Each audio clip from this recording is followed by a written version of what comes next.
we send the best benedictions and peace upon the seal of prophethood Muhammad sallallahu alaihi wasallam. To proceed, we say salamu alaikum to both CJ and Adam, and we greet everyone who watches with greetings of peace.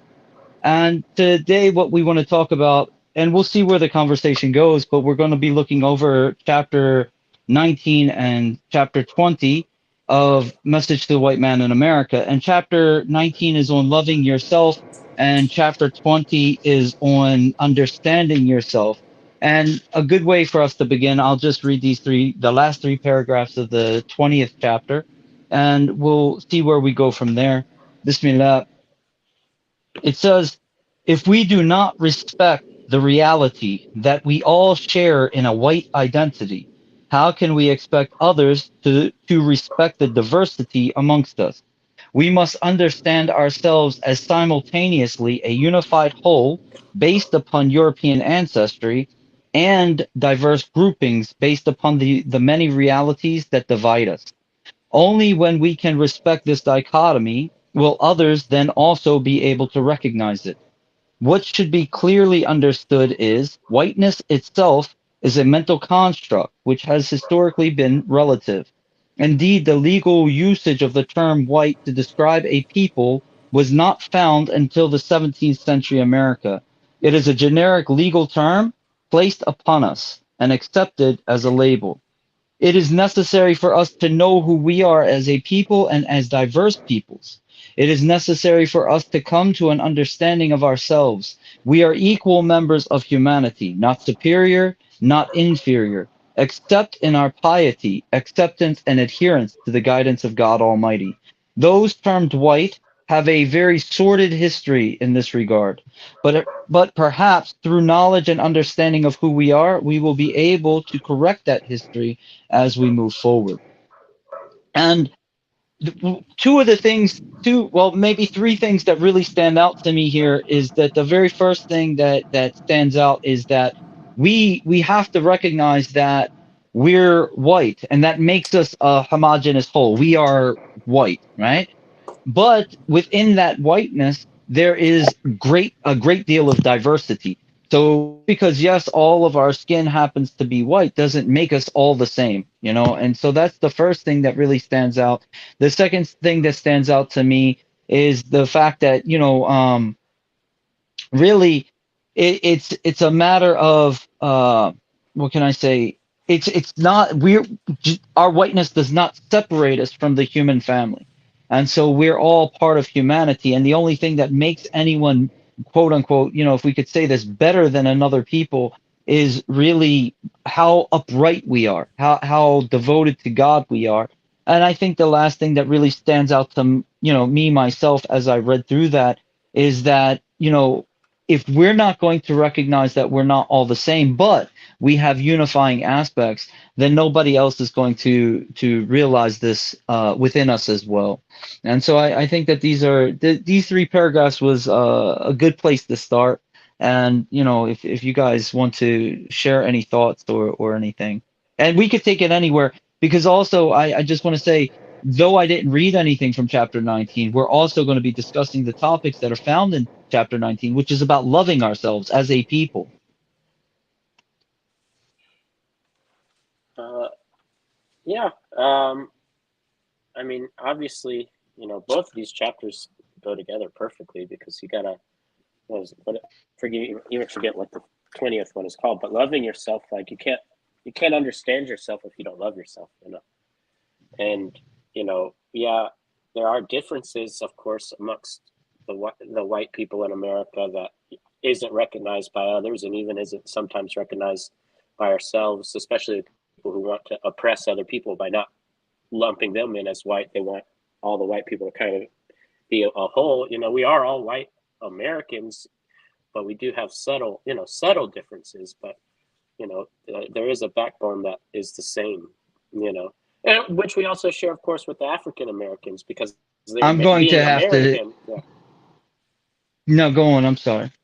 Because being American in itself is one thing, and so we all are going to have similarities of that culture, but there are also you have to know yourself and where Yeah. you come Now, from see to the I. understand. Yeah. I Well, Oh, mashallah.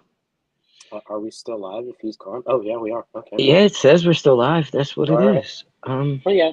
Yeah.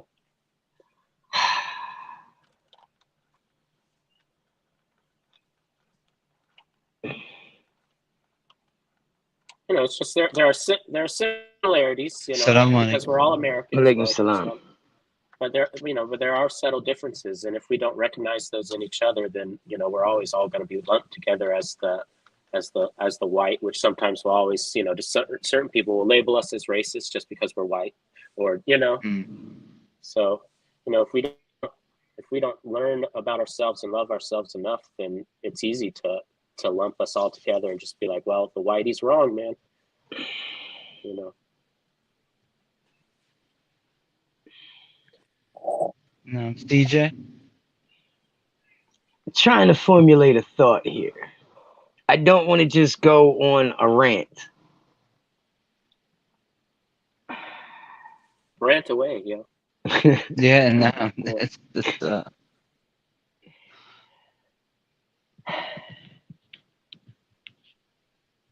Come back to me. Let me put this together. If not, I'll be all over the place. well, I want to start, if I could take a step back and say, Adam, honestly, I don't know how this is going to be on YouTube. I'm trusting that, the platform that we're using is not going to have the same issues that I'm having, and that's poor Right. internet quality. So, I missed a large chunk of what you were saying, and I Actually, apologize for that. when you disappeared, I stopped because I wasn't sure if we were live. But then when we realized you were live, we were still live. I just kind of continued, and you then appeared almost immediately. So, Okay. I'm but I struggling was, with the internet still. yeah. I mean, I was just Mashallah. saying that obviously we are white Americans, but ourselves and other people kind of lump that all together as one thing, and it's not always one thing. Like, obviously I don't understand what it is to be like an Italian American, Right. you know and and Italian Americans or German Americans don't really understand what it is to be Irish American.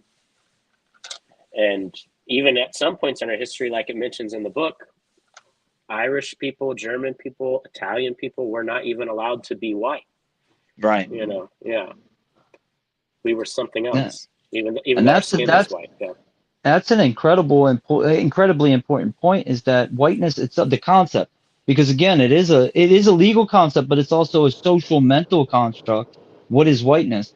In America, after a generation or two, we would consider Syrians as white, but first generation, second generation Syrians, we wouldn't consider them necessarily white because they have an accent or something like that. Mhm. And Syrians aren't going to consider themselves white, especially, first generation. They're going to consider themselves Syrian. But they're whiter than many white people, Mhm. and Yeah. so, meaning complexion wise, melanin wise. Yeah. And so there's this reality of, we there are people that we would consider white that they might not consider themselves white, and vice versa. People that we wouldn't consider white, but they consider themselves white, because it's all a social construct. And historically, there was the in crowd and the out crowd. Irish fought for the right to be white. They fought to be included amongst that title, or that label of whiteness. And then, other people, Germans, are just given, oh, they're white. But there was a time when, like the Polish, they were looked down upon. They were the newcomers. They were immigrants. And so there's a reality that we just see this as a blanket, whiteness. But there's a great diversity in our history, in the history of Europeans in general, but even in our history as white Americans. And I think that we've lost touch with that in a lot of ways. Oh yeah. Yeah. I mean, I know a I lot of. Oh, go ahead. I've been no, talking. you can go. So I was just gonna say, I even know a lot of, my friends who are white. I'm lucky, I guess, that I know some of my heritage, but a lot of my white friends don't even know. You know. Right. So. I really don't know much of, like, I know I'm Irish, Cherokee, and some other things sprinkled in there, but I really don't know much of those cultures. I, That's I got a joke. You know, me and my wife joke about this. All white people are Cherokee.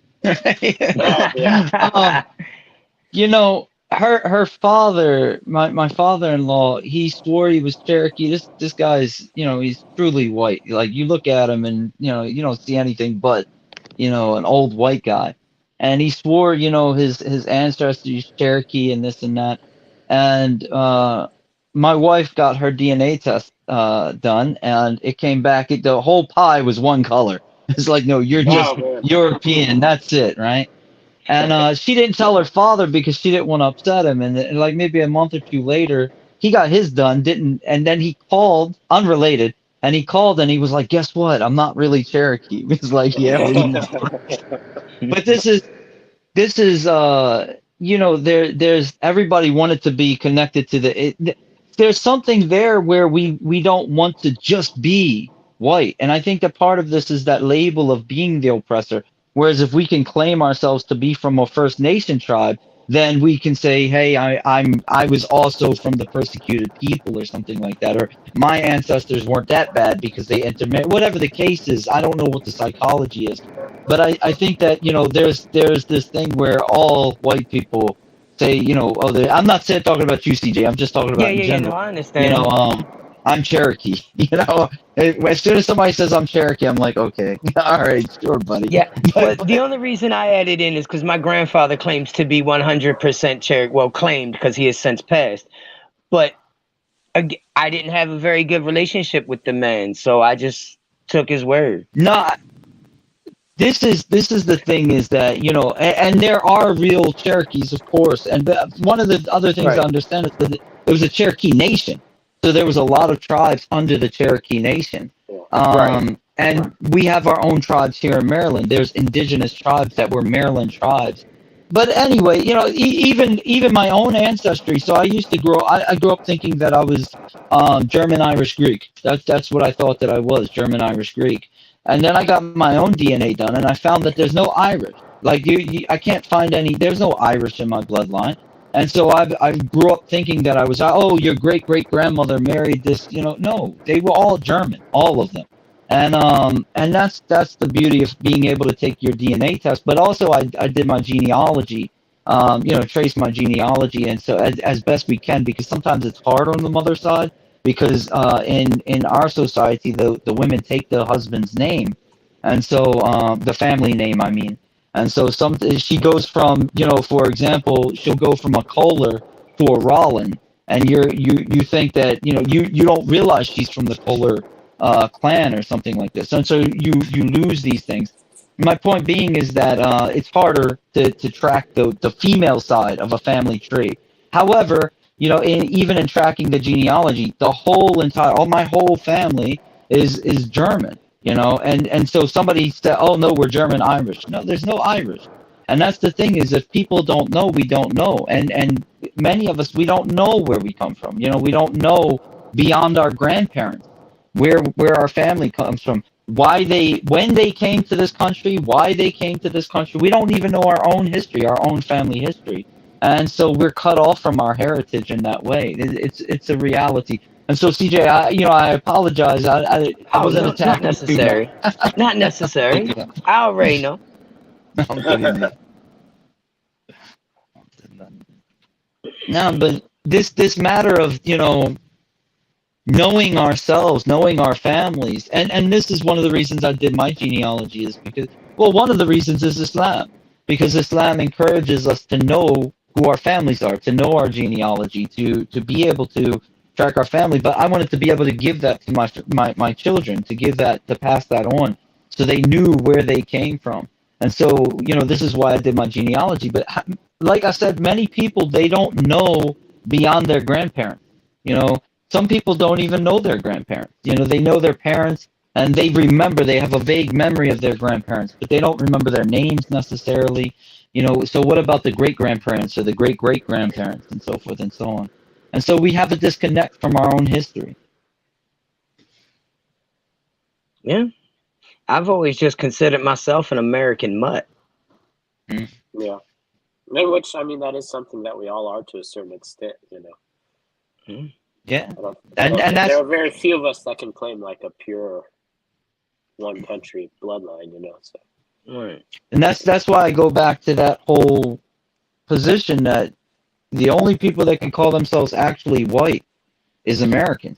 Because we do have that reality to where we don't really know. Even the DNA test doesn't tell you really your heritage or your history. It just gives you an idea of the majority. That's it. So there's this reality that here, even though the concept of whiteness, and this is something to understand as well, is whiteness has always been around, but whiteness has always been relative. So you have white Ethiopian. Are they white? No, they're not white. They're just light skinned, right? And so you have black Irish. Are they black? No, they're not black. They have black hair, brown eyes, these types of things. So this term whiteness has always been a descriptor, to describe people or to know people, but it became a legal term here in the U.S. and again in the 17th century, in the 1600s. And specifically, actually, interestingly enough, it started here in Maryland. It was the Maryland court that actually turned it into a legal concept.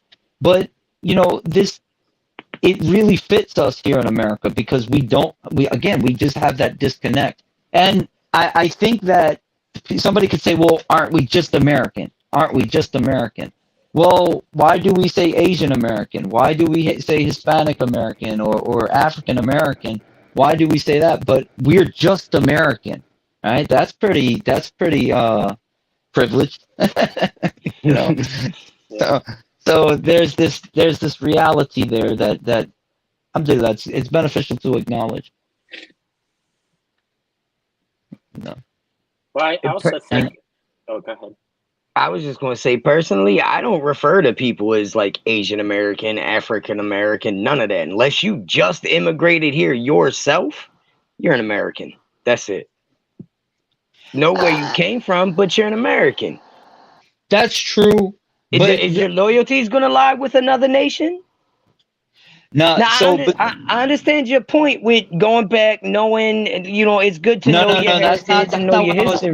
That's not what I was going to say. What I was actually going to say is this, right? We go back to using it as a descriptor, Okay. right?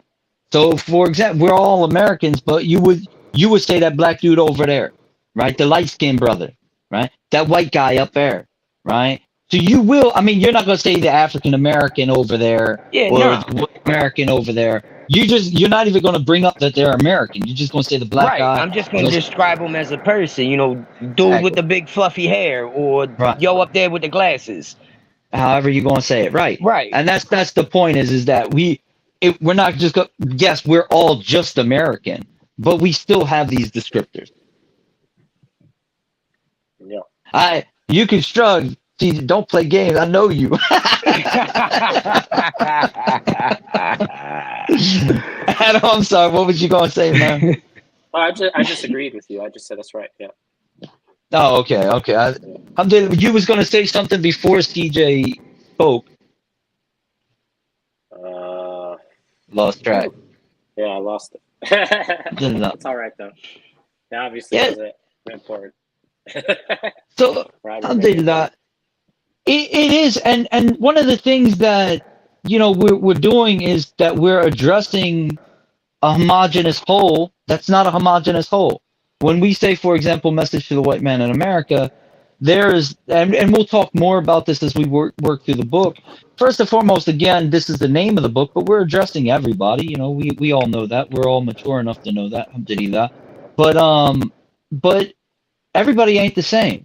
So you have wealthy people, you have impoverished people, you have inner city people, you have farm people, you have all these different types, and you do have people who, because here in Baltimore we have an area called Butcher's Hill, and Butcher's Hill is predominantly, and it has been predominantly, Polish. Now it's starting to become more Hispanic, but traditionally it's Polish, and they were insulated, right? Meaning that it was Polish people. That's where they lived. That's where they all stuck together. And they didn't venture out very much, so that's where they were. And so we still, my point for that is that we still have pocket communities that are insulated, and they say we are Polish American, or we are whatever the case. And a lot of times you'll find this in religious communities. So you have Russian Orthodox, Serbian Orthodox, Greek Orthodox, all of these types of things. And so you still see the diversity even amongst the homogenous whole of quote unquote whiteness in America. And so if we don't recognize that ourselves and respect that, then we can't get other people to view it either. Well, it's interesting because, like, you're saying the homogenous whole, but it's hard because, I mean, if somebody were to ask me what is American culture, I'm sure my answer would be different than your answer slightly. It would have to be. Because to me, it's going to be colored by, like, what my family did or our traditions. And that's not all, amongst even white people, that's never even the same, So right. It's like, what is American culture? This is an important question, because the fact is that even beyond where your family comes from and where my family comes from, right? You're Southern, right? I mean, according to some people, Baltimore's still Southern. I don't agree with that, but that's one of the interesting things about Baltimore, is that we're so close to the Mason-Dixon line. It's always been argued. But the fact of the matter is that your culture in the South is going to be different than our culture here in the Maryland area. And we're going to have a different culture completely from New England, And so America itself is not a homogenous whole, and that's one of the big things that people can't wrap their head around. Even though corporations are trying to market it that way, to where we become a homogenous whole, we're simply not. We have different language groups, we have different styles, we have different flavors of cooking. We have all, there's a diversity amongst us. I mean, like, California to me is like almost an alien nation, and yeah. It's like, I don't understand what's going on over there. one none of us wants to go to. Not at all. It's funny, myself and two co-workers were talking about getting a cruise group together and maybe like taking a cruise to Hawaii. I vetoed that off top. Like, nah, I'm not trying to catch a flight to LA to get on the boat. Like, I don't want no parts of California. I'll say, in defense, that there are good communities, there are wonderful communities, Muslim communities, doing good things in California. I wouldn't mind visiting, but it's not someplace I want to stay. Yeah, no, I don't even want to visit. I'd like to go visit, like, the Talif Collective and stuff like that, but no, I'll do that. No, there's a lot of good that's happening there, but as a state, it's something else. As a state, but I mean, my point was just that it's not somewhere I would want to visit. It's just that it's so vastly different that I like. Right. No, absolutely. I wouldn't recognize it as, to me, America is kind of the Southern America. That's right. Yeah, and they're not that at all, And even like you were saying, like, I don't think you guys are the South. No, sorry. Right. No. It's funny that no, and that's the thing and that's the beauty of Baltimore, and maybe but if we go up to Jersey or New York, they'll consider Baltimore Southern, and then we go to the South and they consider it Northern, and so we are stuck right there in kind of the middle. So it is what it is. But alhamdulillah, no. But that's the thing right there, is that we are different. Everybody is not the same, even though we do have this unifying factor that we are all Americans. And in this particular conversation, we'll say we're all white. But these things, they don't wipe away. They don't do away with the diversity that's amongst us. Even those of us in this small group, we're a very diverse group. Even CJ and I are in the same town. There's still diversity between us, and so this is a reality, is that to think that everybody is the same, and this is going to come up in later chapters, and part of the reason this is going to come up in later chapters is because we have to understand that the same way that people will take pride in being white, a white person may take pride in their whiteness, if you will. Look at what the white people have accomplished in this country. Look at the good that's been done in this country.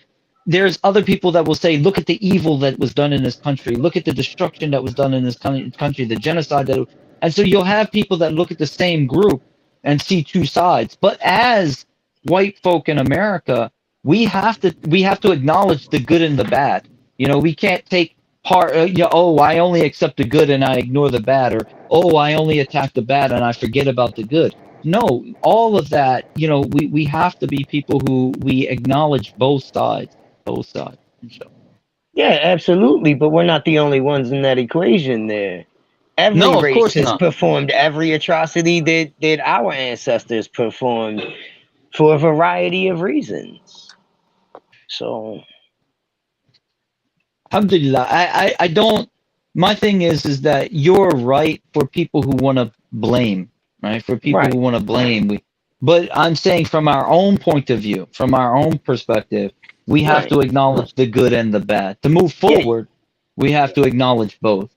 yeah. If you don't acknowledge the bad, you can't learn the lesson from it. Right. Right. No. Was a brother Ali, he calls it post-traumatic slave master syndrome. Alhamdulillah. Yeah. Alhamdulillah. That I think that this plays a huge part in it is that people, they're made to feel that shame or blame, and they want to disassociate themselves with it, and part of the way that they do it is by attacking everything that is white, if you will. And in fact, what they're doing is that they're attacking themselves, because at some point they're going to have to acknowledge that they're part of that history, not necessarily the negative, but I'm saying that that's all part of their history, not just the negative, but the positive, not just the positive, but the negative.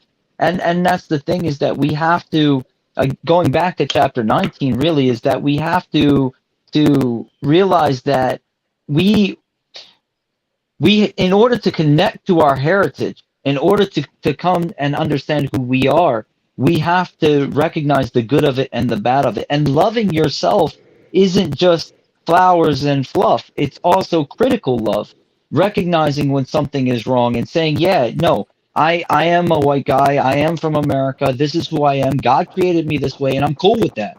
But there's some things in history that I say should not have happened, or like this. So love of self isn't ignoring the negative. It's got to be critical. It's got to be critical. Yeah. Yeah. Well, it also, that just, that kind of just brings you back though to like, what is white American culture? Like, because, we also get the criticism of like, y'all have no culture, you're flavorless, Yeah. like, like, well, what are you talking about? There's all kinds of flavor in white culture, there's all kinds of different flavors, like, but what is the homogenous definition of white American culture? I can't even tell you, Well, I think that one of the CJ, you got an idea? I don't want to.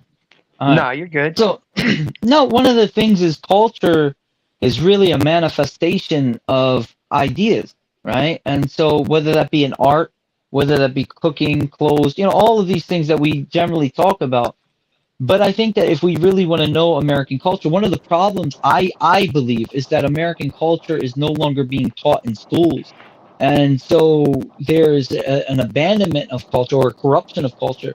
Whereas when we return to the writings of the founding fathers, when we return to the state constitutions, even, and we get an understanding of who the people were that founded this country, what are the ideas that the country was built upon, then we have more of an understanding of what the culture is, as a generality. But then we do look at other things. We do look at what art we are producing, right? Who is one of the greatest writers in American history? Stephen King. That's Stephen King. Okay. I mean, some people say Anne Mark Rice Twain, was a Mark Twain was a great writer. Yeah. Mark Twain, I'd say, is one of the great American authors, right? And this is somebody who is part of our culture. Ralph Waldo Emerson. Edgar Allan Poe is another one. When it comes to fiction, fictional work, him and Mark Twain. Then you have, Henry David Thoreau. So I mean, we have art, and we have we have all of these things. So we do have culture. That's first of all. And I think that a lot of times people are looking at flavorless food or something like that. But even then, there are cheeseburgers. There's mac and cheese, and somebody could say, "Oh, y'all don't bake your mac and cheese." Well, everybody ain't the same, right? But Yeah. the point is that you know, barbecuing is part of American tradition. Yeah. So American culture, I could say. So there's a lot of things that I think are overlooked when this statement is tossed out there, and even I don't even if I do listen to music, which I generally don't, but I don't listen to country music. But country music has a rich history in this country. Rock music, and when I say rock music, I'm talking about specifically heavy metal and things like that, have a rich history in this land, and so this is part of the culture. It is part of the culture, and to ignore it is to overlook a people. It's to overlook a people, honestly. Yeah. I mean, it's So also, no, no, culture's go ahead. obviously like a melting pot because, like, you're like talking about country music, right? Country music is, at least originally, the way it started, it was a mix between like African music and Irish music, you know? Mhm. And then you have bluegrass, and then it became, what crazy stuff it is now, pop country. But like the old And school that's country was kind of rowdy and, had some heart to it. the first heavy metal guitarist that I'm aware of. The first heavy metal, I forget her name. She was an old African American woman, right? A heavy Oh, set wow. African Yeah. American woman. Oh, yeah. And I think I know who you're talking about. Yeah. I don't remember her name so either, but I yeah. mean, even rock, a lot of rock started in the South amongst mixed communities, not just Mm. white folk. And Yep. so and that's the thing, is that people will say, well, it still came out of the African American community or something like this. My thing is that I'm not discussing where it came. It's still part of our culture, you Yeah. know. And I was talking to a brother on this channel Tuesday, one of my friends and students, Yusuf, and we were talking a little bit about culture. And I had mentioned that even tap dancing and a lot of the dancing that is found in the African American community actually comes from the intermixing with the Irish in the South. And so the Cayley and things like that, actually, this is, I'm trying to think of the specific dance that Well, there's a square came, dance that's like, a mix between like African dancing and then the Irish jig. So, like, right. And yeah. that's the thing, is that a lot of these things, they didn't come from a vacuum. They're not purely belonging to one people or not, but it's part of our culture, and that's to say we have no culture or we have no flavor is really to overlook a lot of history and just a lot of realities as well. Yep. Oh, yeah. So But that's, I that's think also that another, oh, yeah, go ahead. Sorry. no, go ahead, please. I was just gonna say that's also another problem is when people say, "Oh yeah, but you just said, like we just said, that's a mix between like African American and Irish." So like, well then that's not white culture because it's a mix. And it's like that's not fair. It is. There was Right. some whiteness in there. You know. And well, it's not just that. It's that any culture in America, any culture in America comes from the intermixing, Correct. right? Even what is considered African American culture today is coming from an intermixture. It's not something that was brought from Africa necessarily. And that's Right. something that we really just have to acknowledge. And even if something did come out of Africa, out of the African continent, it's still been flavored by the intermixing with the American culture. And these are just Mhm. realities that we have to acknowledge, is that culture culture is living, right? And it changes. And it doesn't necessarily, and that's what we talk about. We talk about developing a culture. And so it's not a matter of, we're not going to make it up out of whole cloth. We're not going to just bring it out of our imaginations. No, we're going to develop it from what we already have. One of one of the things, and this I personally, I believe that the 19th chapter is relatively important. The beginning of it, I actually, let me see if I can pull this up real quick. Um, yeah, no, I want to read this just because I'd like to hear you guys' reaction. It's important, and in this time that we live, I'm half reading it. It's important in this time that we live that we realize that many of the whites in America fear being labeled as racist. Due to this, there is a taboo about speaking on self-love. What is worse, there is a public blaming of self that damages the psyche. You know, what do you guys think about that statement? That's how chapter 19 opens. Uh, I agree with that. I mean, I have had moments in my life where, like, it's, well, I mean, even just like looking into Irish heritage, there are some people of other, races and stuff that will tell you, whoa, whoa, whoa, whoa, when you start talking about that and being proud of it, you're racist. It's like, well, why? You know, and then, I, and also that, the idea that we need to like all feel guilty, about what happened in the past is like, well, that's just that's crazy. I didn't do it, Right. and I don't even support some of the systems or after effects of it. Yeah, they're still there. There are still some after effects. There's still racism and stuff, but I don't support that. So why do I have to feel guilty about it? Like I acknowledge it was bad. That should be enough. I shouldn't have to feel guilt. No, I agree with that. And one of the points that my family came here in 1865, right after the Civil War. And so there was nobody in my ancestry here in America that owned any slaves. And I've had this discussion and they said, well, they benefited from the laws. Well, the fact is that my peoples actually moved to Ohio. They formed a county, Auglaize County in Ohio. That was all German. There was nobody but Germans. So the fact is, they didn't even benefit from the laws or anything because they developed their own town, and my peoples didn't have anything to do with that history here in America to the most part. So I don't feel a need. I can acknowledge the wrong that was done, and I can speak out against the wrong that was done. But as far as me feeling that I should have some kind of shame or blame, I don't agree with that. And what's more is that everybody else can be proud, and this is a very important point. CJ, if you have something, I apologize. What we hear from our African American brothers, and I do use that term because it's more respectful than saying these black guys, my black brothers, my black friends, or whatever the case might be. The African American brothers, they'll say, for example, I'm not anti-white, I'm just pro-black. Right? I'm not anti-white. I'm just pro-black. And I feel that. I dig that. That's cool. Right? They have every right to do that. They have every right to build themselves up. They have every right to strengthen their own communities, be proud of who they are, work together, work towards their future.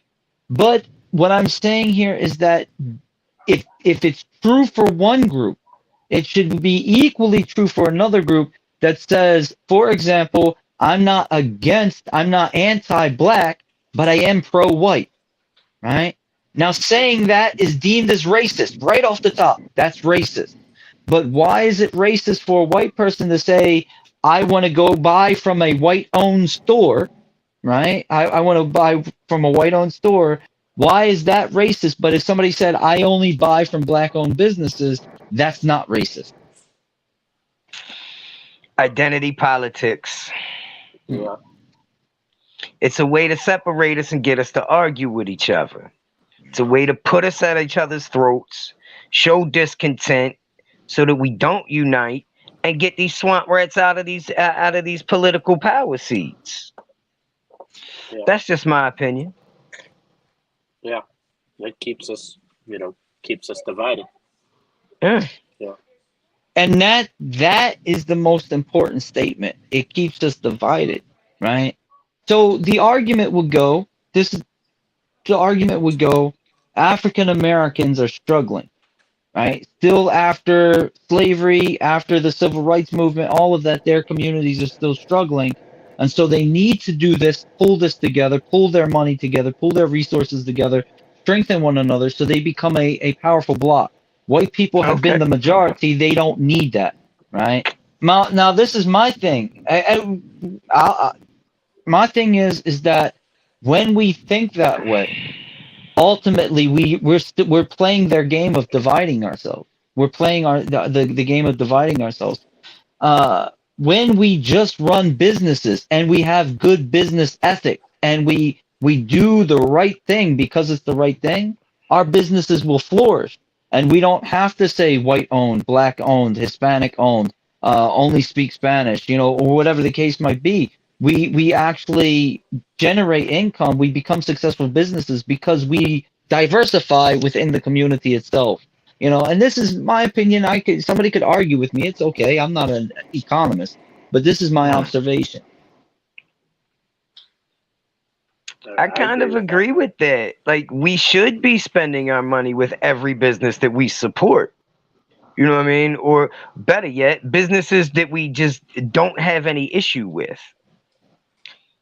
Personally, I don't go into a store that publicizes the ethnicity of their ownership, because I feel as though if you're doing that, then you just don't want any other ethnicity's business. And if that's your business stance, you don't want my business. I feel as though you're free to think, feel, and act as long as you ain't actively hurting someone else any way you wish. So if you want to be an ignorant fool, let's just, I don't know, if you want to be an Asian and say you only want Asian clientele, well, then don't cry when your business fails because you only get money from other Asians. Don't cry because you don't get other customers from other ethnic groups coming into your establishment or your chain or whatever. And that works for me. That goes across all races. It really don't matter to me. If you advertise that you only want one set of business, don't be surprised when that business doesn't flourish. Absolutely. Absolutely. Adam, did you have anything? No, I mean, it should just be, American-owned businesses, like, why does that? Like, and that's a good point. It's like, isn't that why we're all here anyways? Because we all wanted to be American, So like, that's an excellent point. Is that and CJ, I think you touched upon this, but my internet's bad, so again, I ask everybody to forgive me. But the fact is that we spend our money with the people that we support, and so American owned, American made, American built. This is where we should be spending our money. This is part of where we should be spending our money when we know it's going to strengthen our own economy. And for us Muslims, this is another way of strengthening our community, is spending within our own communities.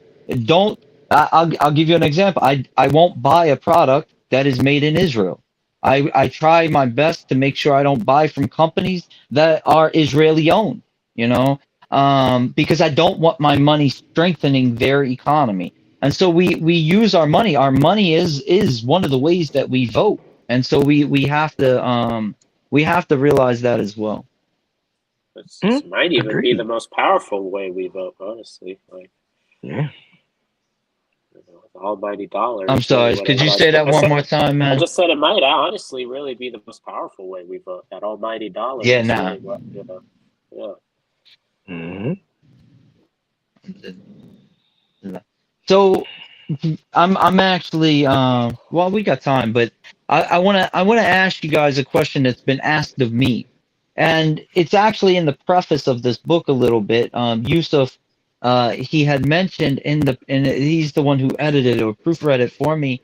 He said that this is the first book that he encountered that spoke specifically about ethnicity when it comes to religion, right?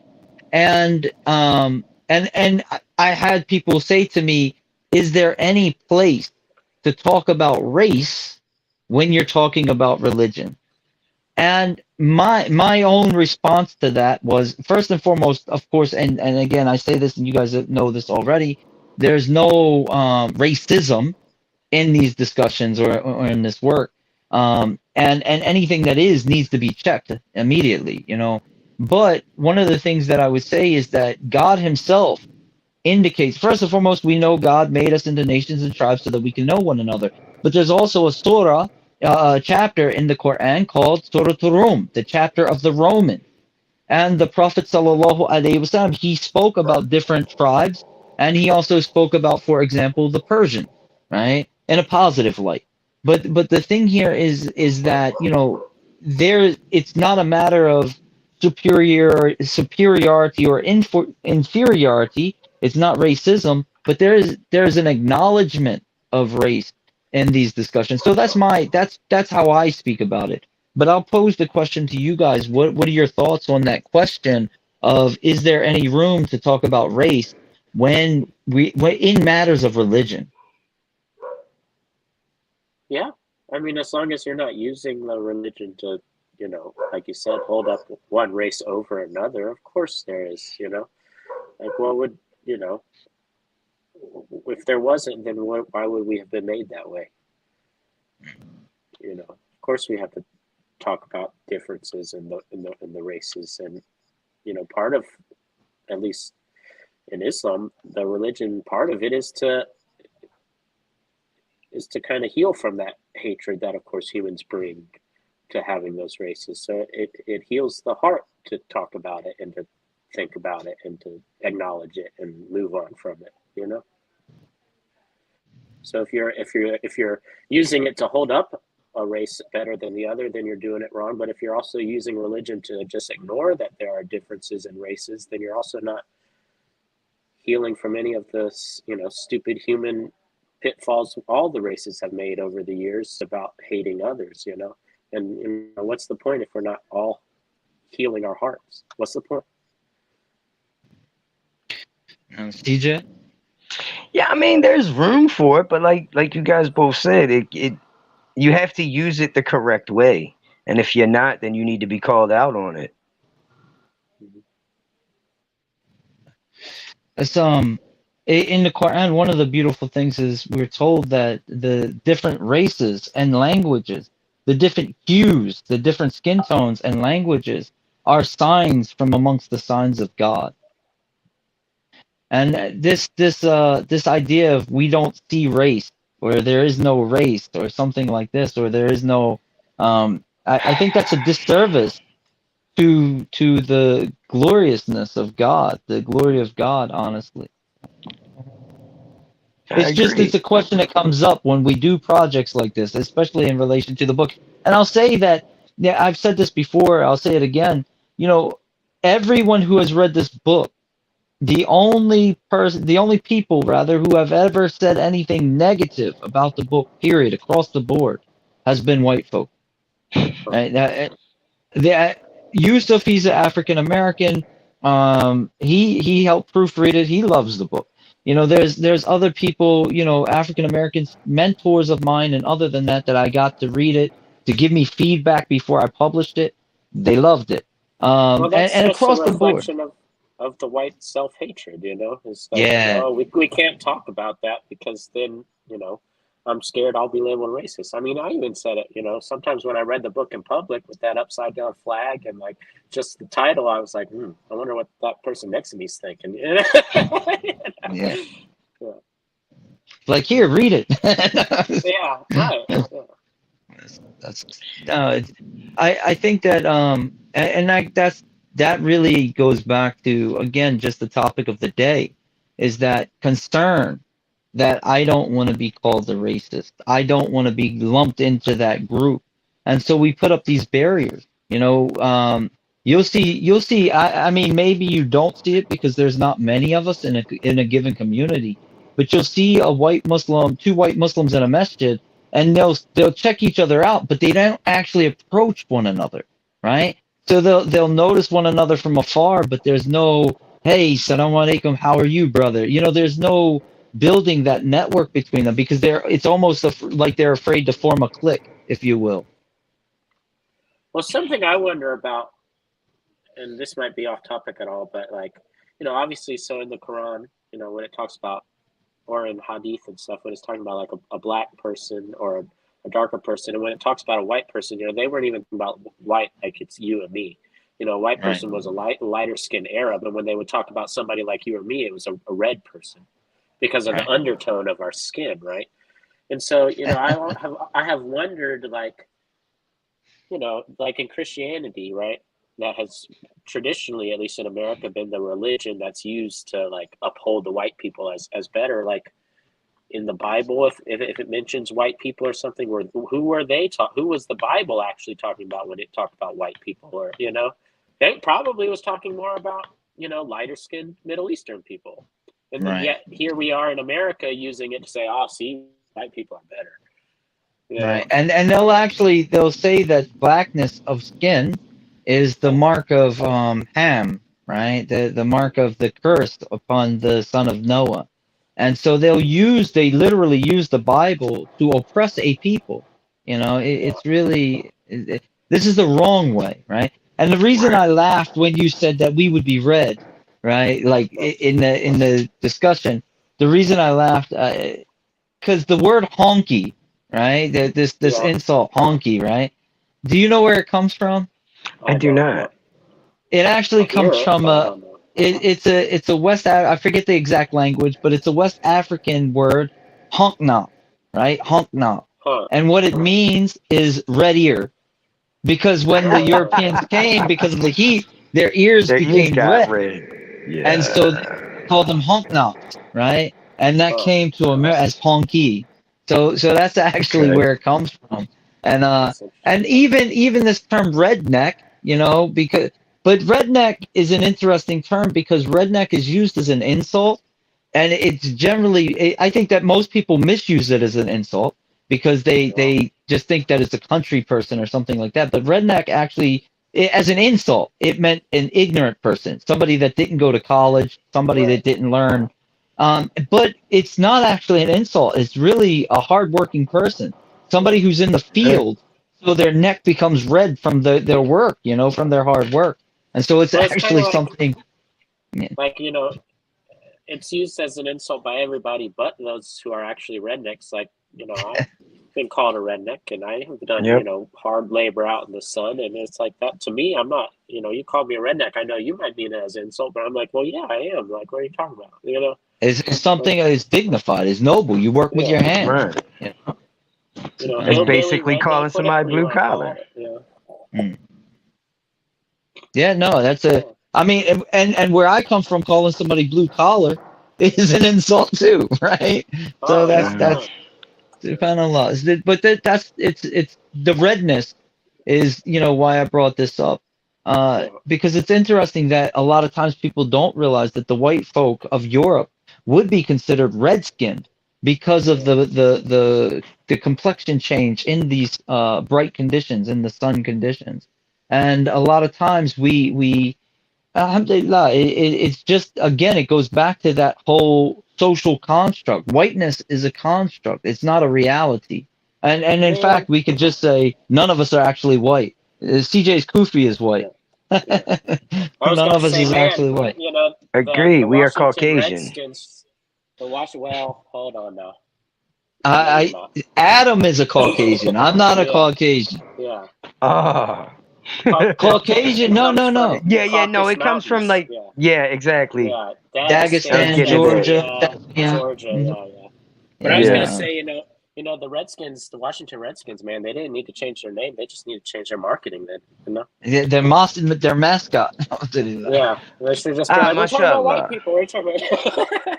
Yeah, you see, you brought that up, and the messed up thing about that is the original owner, the man who named the franchise, went to a Native American council and got permission to use the name as a badge of honor. Yeah, it was never meant to be an insult until the liberals got a hold of it. Right, because who would want to name their team something that they didn't respect or think was like something that you're not gonna call your team. You wanted your team to seem tough, so they were calling them, the Redskins. And in his eyes, he was right. Yeah. Exactly, he was equating his team to a nation of warriors. Yeah. One of the problems with that very thing is that people searching today to make things racist that aren't racist. It's kind of what's it called, the cancel culture. They're always looking for something, and I see these things. You're on social media, and they're like, "Hey, look at this. Cheerios are really racist because just as an example." But the thing is that they'll find a way to make anything racist anymore, and it's like, no, it's not racist. Just stop it. Aunt Jemima. Yeah. Taking Aunt Jemima off of the syrup and everything else. If people actually dug into a little bit of the history of that, they would have never wanted to do that woman. It was. She was one of the first black millionaires in America, freshly freed from slavery. She built an empire. Yeah. She built a you know what I mean, a huge Right. business. She should be an inspiration for all peoples, not just black people, but especially black people. Yeah. There's the example, Uncle Ben as well, you know, from the But rice. do you think that black people are the ones that said it's racist and we got to get rid of it? No, I don't know. no, No, I've never heard a black person say that. it was Never. white people who had some kind of self guilt, and Yeah. they messed things up. Well, They no just matter, even if it's not like about race or anything, can't to me right. cancel culture is just wrong. Like, I mean, because think of, you know, like Bill Cosby, right? Bill Cosby was for the longest time talked about, and I think it's true. He was like America's dad. Mm-hmm. And how many great things did I learn from watching the Cosby Show? I learned how to, he was like my second dad almost. I learned how to be a loving, caring person. But then we find out he did something, off. We find out he was human. Right, he was Yeah. human, and now my son can't even turn the TV on and find Bill Cosby anywhere. But he taught everybody really great things, Yeah. So it's like, I want to be very clear. When I say he's human, I'm not saying that's how humans behave. I'm just saying right, we all make he's mistakes. flawed. He's flawed. Right, Yeah. exactly. Yeah. So no, and that's an important point, is this idea of canceling people, and worse is when they try to make something out that it's not. They try Yeah. to make something, again, racist when it's not racist, and so they look for any excuse to get rid of these things. And again, Yep. a lot of it comes out of their own. Most of it comes out of their own ignorance, but a lot of it comes out of their own sense of shame. Like, I want to make the world better, and because I feel that this is wrong, I'm going to get rid of it. And it's a problem. It's a problem. Yeah. And that's annoying. I got problems with a whole lot of things. I don't try to get rid of them. I just try to avoid them. And that goes back to make your money talk, right? Yeah. Yeah. Yeah. And, I just said to somebody the other day, something I said triggered them. Whoa. First off, it's not on me to manage your triggers. It's on you to control how you react to them. I get triggered every day at work, but I ain't smacked nobody yet. yeah. Alhamdulillah.